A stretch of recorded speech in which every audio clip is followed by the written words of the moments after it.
Welcome because we love you, friends and family. We are back this week and we are resetting our body. And we're so excited for you guys to join us on the 75-day challenge. Yes, today's the day, so we launch. We hope that you've joined us. If you haven't, please check out our stories and you can sign up there. But you may wonder, what is a 75-day challenge? Because a lot of you did this with us last year, and it was so beneficial. We even did an episode on, like with us, like what we learned from the 75-day challenge. And so it was really great, and we want more of you to join along and have some of these life-changing principles along the way. And we talked earlier about the lessons of summer, and this is one way you can keep with the lessons of summer. Absolutely. So what is the 75-day challenge, Stacy? So we have 6 things that we do, so we would love for you to join us. These are daily habits that we're going to do for the next 75 days. You start today with us. That takes us to September 22nd, so perfect timing, right before Thanksgiving. You can still eat the turkey, folks. That's right. Okay, so here's the deal. The first thing is 30 minutes of exercise. We can do that. Everybody, that is just bare minimal, really. Yeah, right? 30 minutes. I mean, that's what they say your doctor says to do, right? Yes, exactly. This one I particularly love. So yes, the 30 minutes of exercise in some form. That can be Pilates, that can be whatever you want it to be. But a 10-minute outdoor walk. Yeah, just last week we were talking about the benefits of sunshine. And yeah, we just gotta. And I love that because we walked a lot in the rain last year. We did. Because like you don't realize not in the sun. how many times like the outdoor walk has to happen regardless of what. So and it was kind of cool because it was moments where you're like, I got to do it no matter what. And then it told you embrace the rain. And so there were a lot of good moments in there. I encourage you to do it after a meal because research says that really helps to call that glucose into the skeletal muscles. So then you even get like a insulin benefit, and you get your sugars are lower. Just so many more benefits than just a 10-minute walk. Yes, what I loved is last year we kind of got in the habit of doing it after dinner. So sometimes my husband or my kids would join, and I just really loved that. Like in the evening, it was a great way just to continue to make good decisions. I often worked out, did my 30 minutes in the morning, and then would do the 10-minute walk after dinner. And I think it just like kept me in a place of moving throughout the day, and also then still getting home and deciding to make, good decisions when it came to food. So that's the next thing, of course, is trying to think about fueling your body with healthy foods. We talked about how we tend to eat better in the summer. So we're hoping with the 75-day challenge, you can keep that up throughout the fall and winter season by eating more produce, more fruits and vegetables and whole foods. It's your choice. You get to choose the healthy eating plan that you would like to follow. We know that different people have different constraints because of maybe just things you can and can't eat. And this is a no judgment zone, so just make better choices. Yeah, even if you drop one thing. Yeah. I mean, if you and I just didn't drink sweet tea, I mean, that's life-changing. That is heresy. I do try to limit it, Stacy Lynn, but it just, oh my gosh, after a ravishing day at work. Ravishing, all of the things. It's just that sip. It's all I need is even like 3 sips. I could probably put it down after 3 sips. I think I probably gulps. Okay, look, give me a gulp. Big chug for 3 minutes. That's all I need. But it just relaxes me and feels so good. Yeah. This is one that is easy for me, and I think a little bit easier for you. But I think this challenged a lot of followers last time. But one intentional conversation. Yeah. Intentional, not just hey, how you doing, or bruh, what's up, bruh. None of that, but like to really look at somebody and listen and go deep with them. Yeah, for sure. We love that, but we did hear a lot of people who are like, that's the hardest part, is just thinking about how to have that intentional conversation. But so good, so important, and that's one way that our challenge is kind of different from a normal 75-day challenge, but very important to us, and we hope you learn a lot from it. The next thing is 10 minutes of reading a day. Again, we don't tell you what to read. It can be fiction, nonfiction, whatever, just I do it before bedtime because I just want to get out of the habit of using my phone right before I go to sleep. Of course, we know that's not good for So you sleep might cycle. not want to read smut right before you go to sleep, but Or maybe if you do. Again, no judgment. Even the Bible counts for that too. Like if you want to read the no. Are you reading Song of Solomon? But yes, your Bible definitely counts as reading. And then it could lead you into 5 minutes of prayer or meditation. Yes. So this, you told me this last year that you just didn't listen to music all the time in your car. Yeah. You like kind of used that time to travel to work and stuff as a quiet, peaceful time. Yeah. And I think that was good. And I kind of started adapting to that. I've been driving more recently, and it's like, oh wow, this provides a lot of meditation, and you feel better. And when you kind of make those intentions at the beginning of the day, it kind of starts your day off right. Yeah, that's right. So 6 things, you could totally do it. 6 things for 75 days. What's the big deal? So sign up. We do want you to sign up more because when you actually sign your name to something, you're like, I'm going to do that. Yeah, makes you commit to it. So commit to it. We'll be posting throughout the 75 days. So where do you sign up, Stacy? Stories. Well, you can go to Instagram and click the link in our bio, which will take you to our link tree, and you can sign up there. We'll also have more information in our stories. So follow us on Instagram because we love you. Yes. So this kind of introduced a topic for us because we were thinking a little bit about the reset of our bodies and wanting to go into the 75-day challenge.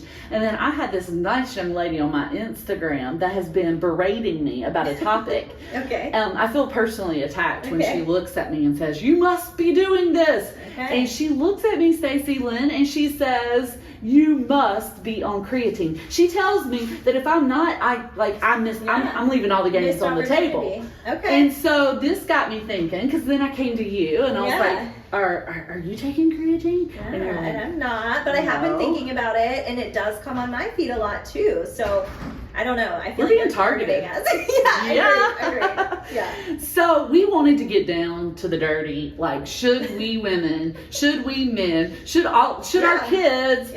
Should we have creatine infusions? What's the deal? I mean, I would start with probably most of us have heard of creatine, but what is it, Jade Lee? So, creatine. It is a protein molecule, so it's made of 3 amino acids, and we're not going to go real complex here, but basically it's found in your muscles and in your brain, and it helps you release energy. I love it because I used to pray as soon as I learned that energy was ATP, it just sounded better, and I would pray like, Jesus, let this food turn into ATP to be used for you, and that's what I think about. But creatine gives you more capacity to have energy, cognition, hormone, and strength, and it's just a protein molecule. We actually make some creatine every day in our kidneys, our liver, and our pancreas, but not very much, only like 1 gram a day, and then we have to get the rest that we want either from supplementation or our diet. Yeah, and so I think, the thing that we hear about it most, because it's often associated with exercise and, trying to improve athletic performance, is that it helps your skeletal muscles contract. So that's a big thing. I have heard, or people say all the time, that creatine is one of the most studied supplements. And we found that to be true. Yeah. There was so much research. We had article after article, study after study. So it was a lot to tease through to kind of bring this information to you guys to see if this is something that you want to be a part of. Where did you find what was, so most of the time we hear about it, and I always thought, it's for the athlete. It's for the professional athlete. It's for the bodybuilder. It's for men. It's for men who are athletic and who want all the gains, and they want to have big swole muscles. So when we think about creatine, we automatically think about exercise and athletic training. And so a lot of the research is there and a lot of the clear benefits are there, but it's for everyone, not just people who are doing super intense training, who are trying to be, bodybuilders or whatever. It does not discriminate. Yeah, even for the average person, so great to take. We see that it increases exercise performance, exercise capacity, and also just improves training adaptations. And so it helps with recovery for athletes. If there are times when you're injured, for example, it seems to be especially important because it kind of helps continue, and protect and help your muscles grow, even though you're not using them quite as much. And research has shown that you can see about a 10 to 20% increase in your ability to perform high intense exercises. So that's that's significant. Yeah, I like that. I like that a lot. Yeah. I read actually a study, and it talked about like if you're thinking about your muscle gain, lean muscle mass, and what you're going to be getting when you use creatine for at least 2 weeks, it was 7.2% muscle gain, like over 2 weeks. Great. But people who continually used it for long periods of time could get up to 25% muscle gains, and that is with resistance training. I think that is important to note. This is not just taking it and just sitting on the couch watching Netflix. Right, of course.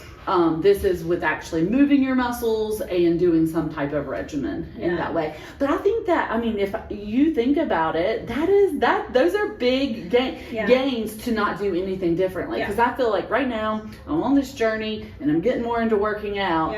And to not do anything different and to see 10% more change in my muscle toneness and ability, I think that would be. I know. Sounds very nice to So me. I'm starting to convince myself, but the data's not there yet.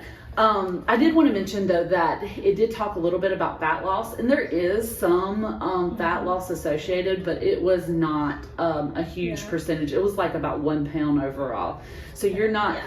Creatine does nothing really to make you lose fat, unless you in have the process of calorie muscle, restriction course, and what your muscles need to eat, because your muscles need to eat other things. So and that will help with that. Yeah, and kind of overall, even thinking about our kids, like my son, plays football, and so he started taking creatine, and I was super nervous about that, and just talking to his pediatrician, and even he had to see a cardiologist for some issues he was having with fainting. We have a fainting goat in our house. And just talked to a couple doctors about it, and they said, yes, completely safe. Data showing it's completely safe, even for teen athletes to take. So that's good. And then the other thing is kind of just summarize the research when it comes to exercise and athletes and things like that. I found this quote from the International Society of Sports Nutrition, and they said creatine is the most effective ergogenic nutritional supplement available for increased high intensity exercise capacity and lean body mass. Wow. So as you're thinking about those couple things, it seems like the evidence for that is out there. That likely, we'll talk a little bit about side effects later, likely not going to harm you, but talk to your doctor, and seems to be beneficial for exercise capacity and muscle mass. I was very encouraged by all of that research, but I think what we think about what else can it do, and we so that's for healthy people, right? Yes. But we think about what other body parts, because our bodies, it is there's a lot of places that our muscles, our heart, but our brain. And so it was interesting, the research we found on cognition. So tell us a little bit about those studies about cognition. I love that, and actually overheard someone at the gym the other day who was talking to someone about creatine, because once you start thinking about the topic, right, it pops up everywhere. What is it called? There's it's called. Yeah. There's a psychological term. Yeah, whenever it's something like the white bear thing, when they're like, don't think about a white bear, and then that's how I don't know, whatever. There's a term. Yes, we're gonna have to look it up. But basically, he had said to the person he was talking to, and he was like, and it's not even just your muscle mass. Like, really, they're showing now it just helps with your your cognitive processing. And I need that, Stacy. Don't we all? I feel like, yes, agreed. I do too.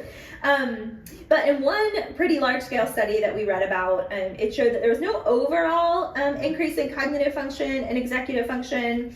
Executive function is essentially the ability to make a plan and carry it out, some of that higher level cognitive stuff. However, if we look at very specific abilities related to cognition, they did see increases in memory.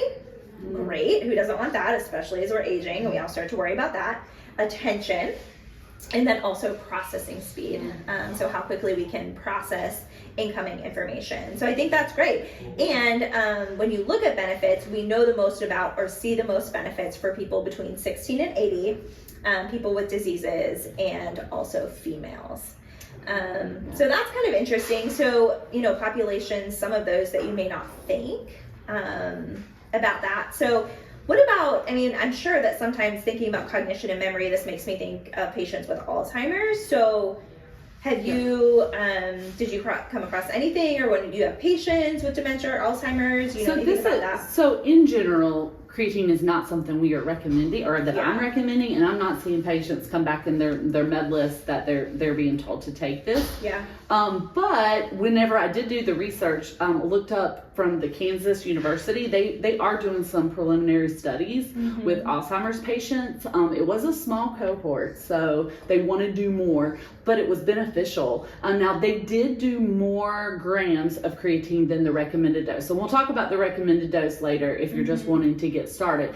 But they definitely had to take more of that. It was about 20 to 30 grams in the study. But they did see an increase of 11% of the brain's creatine when they did that. And that is cool, because when you think about what we told you it did, it allows you to release this energy from the cell, and then it goes into the muscle. And whenever anything gets energy, what does it want to do? I like to move it, move it. I like to move it, move it, move it. So if it's in your brain... I would like to pause right here and just state that before we started this episode, Jade said, unfortunately, I don't have any songs picked out for today. But here we are. I got inspired. I just thought about that cell bursting out with energy, and it was just like, I want to move my hand. But in your brain, it's like, I want to think about that. I want to be creative. Yeah. And I think that's where maybe even like the mood benefits come from, because it's like, it's bursting. Yeah. It's like the burst of it. But yes, they saw that these Alzheimer's, now these are people who have already known memory loss, focus issues, cognition, that they saw all of those increase whenever they had more creatinine in their brain to be active. And that's so cool. And they were, Dr. Taylor, who's working on the study, he was just so, because we have nothing. We don't have, there's no treatment plan. When you get this diagnosis, it's a diagnosis of decline, not improvement.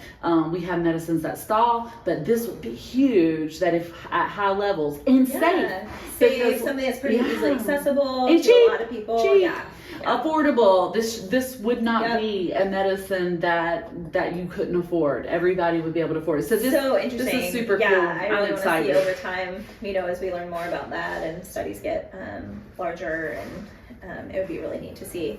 What about other diseases? So thinking about things maybe related to muscle, I would imagine maybe if we're seeing lean muscle mass increase, is there anything else that you see come through the office that you might think? So once again, this is new. This is why I haven't been on creatine. This is why it's like, there's no big statistically significant study out there that says, yes, you should have every single patient that has blank, blank, blank on this. Yeah. But you can only think, if something is helping a muscle move, why wouldn't it help for muscular dystrophy? Why wouldn't it help with multiple sclerosis? Why wouldn't it help with all of these different things? So in the data, it shows that it's safe. Then I think it is certainly something that you could try. Particularly, you want to think about your cardiovascular health, and because your heart is one of your best, most prized, most beautiful little muscle. You want it to beat for the longest and be able to move. And so it would only make sense that it could create, increase your energy capacity and your exercise capacity. So I really think that potentially, like, this maybe is on the horizon of being something that they do say, hey, this would be really be beneficial. But no, it's not on a protocol of like, hey, take this pill and take this supplement. But something to certainly think about if you are struggling with that, and have a conversation with your doctor, of course, to make sure that there would be no reason for it to hurt you. Yeah. Of course, something as a psychologist that was interesting to me was looking into the relationship between creatine and psychological disorders. So, of course, the most common one being major depressive disorder. And so one interesting study that I found, this was out of India, but they took 100 adults with major depressive disorder, ranging, wide range of symptoms from mild to severe, but they made sure that these patients were not taking psychotropic meds for at least 8 weeks before the study occurred.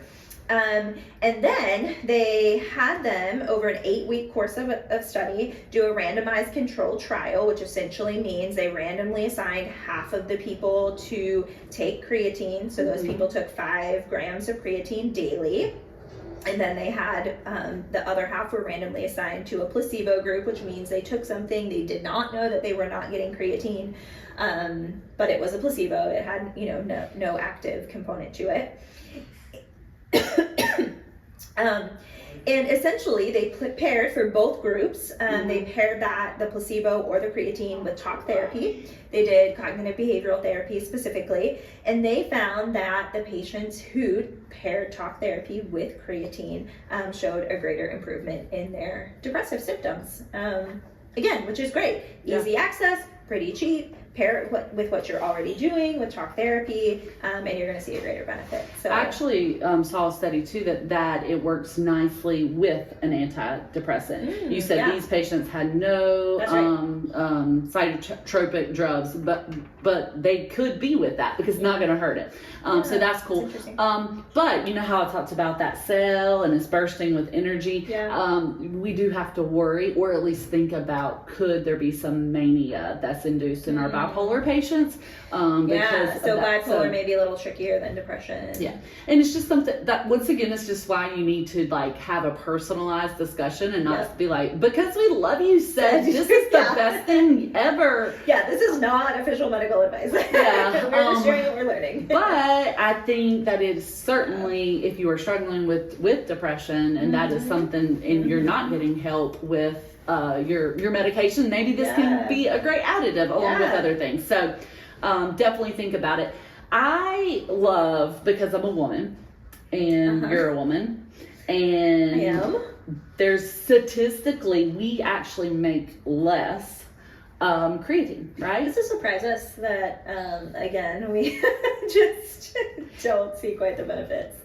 We make less, and then guess what? We have this hormonal cycle up and down and all around that causes us to make hardly none, and then we spike. And when is that spike, Stacy Lynn? I'm gonna guess it's not when we're on our period and we're already miserable. No, that spike is around ovulation time. That spike is when you want to get down and dirty. That spike is when you're in the gym feeling good, feeling great, and you are busting out of the seams of your yoga pants because you just keep doing those reps. So your creatine just spikes during that time, and then it falls, and then you bleed it all out. No, you don't bleed out your creatine, but when you are on your menstrual cycle and you feel like death, you are dying. Your muscles are dying. You don't want to do anything. You're at the gym and you're like it's so hard, but that's true. I will say it feels very hard to work out. I'm like laying on the floor and I can't do this, and I'm like 2 weeks ago I was busting out of my yoga pants doing these squats, and I was like, I can do more, push me. And I also told our trainer, I was like, he really needs to start keeping track of our cycles, because he does not need to be pushing us when we are in the menstrual cycle and we are making no creatine. But it got me thinking, would we have more gains if we could keep a more consistent level of creatine? Could we? I mean, I feel like that seems logical. I was thinking, I was like, man, I think I want to play a little test study on Stacy. I want to start taking creatine and see if she can notice my gains, and she'd be like, "Oh, Jay, look at you! Look at I probably shouldn't let the cat out of the bag. I haven't started yet though. So, but maybe I'll still try to surprise you. I love, you're so tricky. You love that kind of thing. So that was very interesting in women's, I feel like that a lot of men take this. We see it in the gym all the time. Oh yeah, for sure. Men are taking this. It's just little bottles of creatine sitting around. I'm gonna fill me up some. No. Free 99 when you find an open container at the gym, right? But I think it's us women who feel like, oh, we don't want to get too bulky.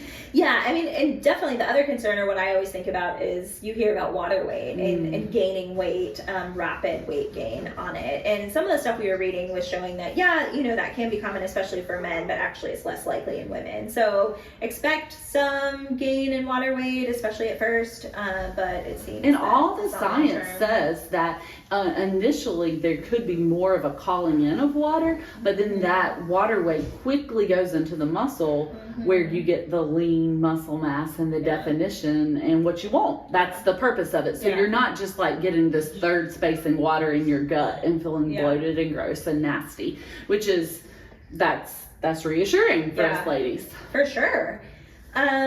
Of course, one key thing that I wonder about, and I'm just a nervous person and I don't like to take things. So my, of course, question always for you as a medical provider would be, are there negative effects, side effects? What should we be watching for? Or do we know anything about that? So the kidneys are the big thing. So creatine will turn into creatinine as the muscle is broken down, and that has to be excreted through the kidneys. And that's actually how we measure kidney function, is your serum creatinine and how it goes through, and then it produces your GFR, your glomerular filtration rate. And so there is some concern with that, but it's a little bit hard to track, and there's been no overt evidence that this is dangerous. But certainly, as you take more creatine and your creatinine increases, thus your kidney function is going to take a bump. Everybody's will in some capacity. Now, the more creatinine you take, obviously the bump's going to be bigger. But what we have seen is that if you were to pull that away and stop, then you would see your kidney function go back to normal, and that means the kidneys were never damaged. They just had more to filter through, right? Yeah. So, but that's kind of tricky, and it's always scary. Like, you don't want to mess with your kidneys. So if you do have any type of kidney disease, I would definitely talk with a nephrologist or at least your primary care physician to monitor closely. If you came to me and you said, I had this, like just my GFR is this, blah, blah, blah, we might do something different. Everybody's a little bit different, but if you have an autoimmune kidney disease and we're not quite sure where your kidney, you know, we don't even know where that's from, it might not be the best thing for you to try. But if anything, if you decide to start, never just start. Get a baseline, get your baseline kidney function, learn what happened when you started the supplement, and kind of monitor it closely. And your kidneys are resilient. They bounce back. I mean, if we checked our kidney function all day, it would change. I mean, it would change a little bit. But the biggest thing is like drinking water and hydrating your kidneys is much more impactful. And to note, we know that creatine helps with recovery. And how many times do we take ibuprofen or some type of anti-inflammatory for recovery because we're so sore and we can't make it the next day? Well, we know that NSAIDs, Advil, Motrin are dangerous and harmful to the kidneys. So theoretically, if you could prevent that and take that soreness out, man, I mean, there's a lot of different ways to think about it. But overall, with all the studies that have been done, this medication is, or not medication, supplement is safe.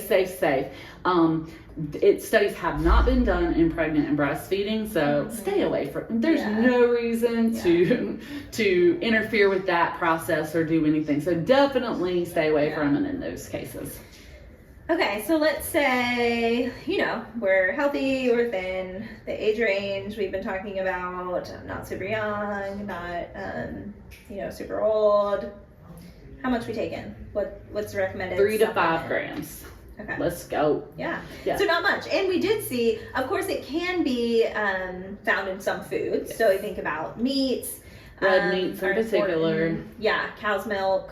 Yes, and the big one was seafood, which we hate. We hate, but a lot of you out there, y'all could probably do it. But it was a lot. You have to eat a pretty good amount to get a gram. It was like 1 gram of creatine was equal to 1 pound of food. Yeah. And I mean, I don't eat a pound. It's a lot. Yeah. And I think about that with like, what about people who don't eat any meat? Yeah, I was thinking vegan, vegetarian. So this may be particularly important as a supplement in your diet if you're not eating any of those things or consuming any of those things.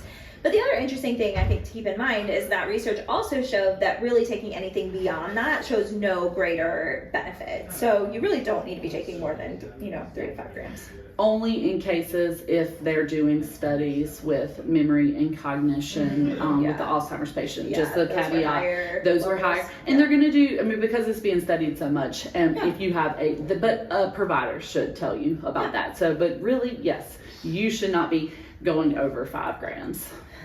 So what are we going to do, Jade? Are we going to do it? You going to do it? I'm really thinking about it. I might go sneak me some of Evan's.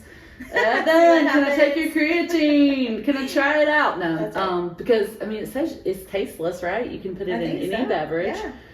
Powder. I think they have it in pill form. They have it in gummy form. Yeah, the gummies look fun. That's the one who's been yelling at me. Yeah, that lady. She's like, "Look at this Sour Patch Kid. It looks like a Sour Patch Kid," and it makes me want it.